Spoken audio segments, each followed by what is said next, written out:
Hi, I'm Kim Young, the Dragon from Dragon Billiards Instruction. Today I want to talk to you about draw speed control. So many of us have tried to make the cue ball spin backwards several feet and it just stopped.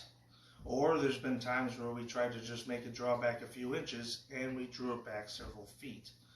That's the reason why they have the saying that you follow for dough and you draw for show, because follow is much easier to control. But there are some times where you do need a pure draw shot to get some sort of shape, and when that happens, it's important to have an idea of how to make the cue ball go exactly where you're looking for it to go. The first thing we need to understand is that the cue ball has several modes. Right now, it's at rest. We also have rolling, we have spinning, and we have sliding. If the cue ball is sliding upon contact when it contacts the object ball, then it's going to stop on the tangent line, or it's going to slide down the tangent line.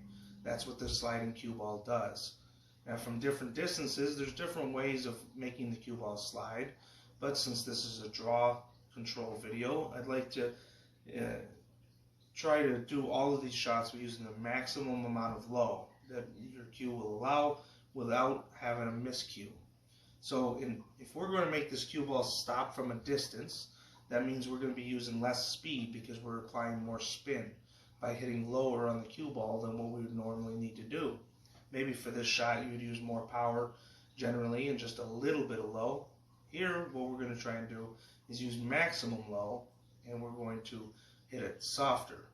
The idea here is that the cue ball is going to be having 3 different phases with the same shot. If I was to hit this shot at maximum low, for a period of time the cue ball will spin backwards. Then for a period of time, as the friction of the cloth catches up with it, it's going to slide.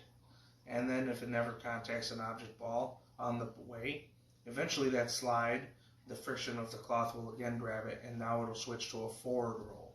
Since I'm going to be contacting an object ball here, I will never see that forward roll. What I am looking for is to make it spin backwards to a point about here and make it slide at the point of contact with the object ball.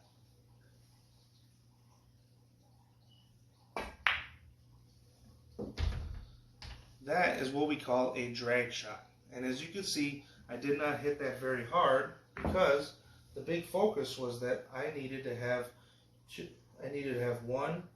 diamonds worth of draw on that shot. Now, as the cue ball proceeds forward, as the distance between the cue ball and the object ball proceeds forward with a drill like this, you'll need to apply more speed. Since the only factors that affect the draw are going to be how low on the cue ball you hit, and you're hitting the same spot every time, so that doesn't change. The amount of follow through that you have, quality follow through, which means you hit at the same line, the same angle, the same speed, everything's the same from tip contact till tip release. And then of course the actual speed of the stroke. Those are the 3 factors that can affect the draw. So as we're 4 diamonds away here, 1, 2, 3, 4 diamonds worth of draw. To make this slide at the point of contact, we need to do what we call put more stroke on it. So we're going to follow through a little bit longer, add a little bit of speed along with that, but I'm still hitting the maximum low.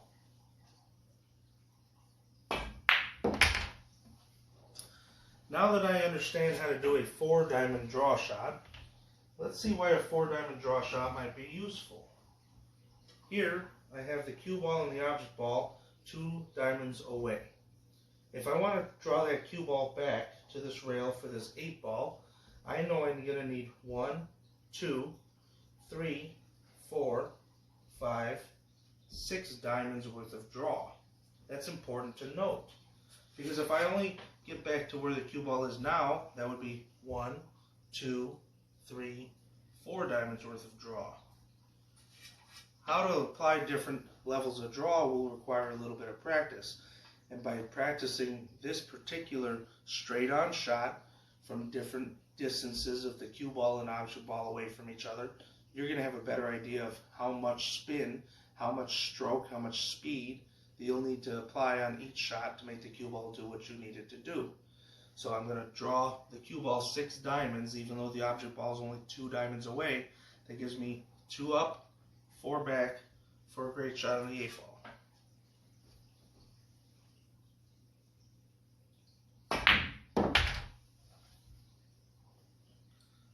I certainly do hope that this helps some of you, and if you're interested in seeing more of the great tips that I have to offer, please don't hesitate to follow me on Facebook at Dragon Billiards Kim. You can also find me at YouTube with Dragon Billiards Instruction, or just check out my website. Don't forget to like and subscribe. Thank you as always for watching. Train better, do better. DragonBilliardsInstruction.com.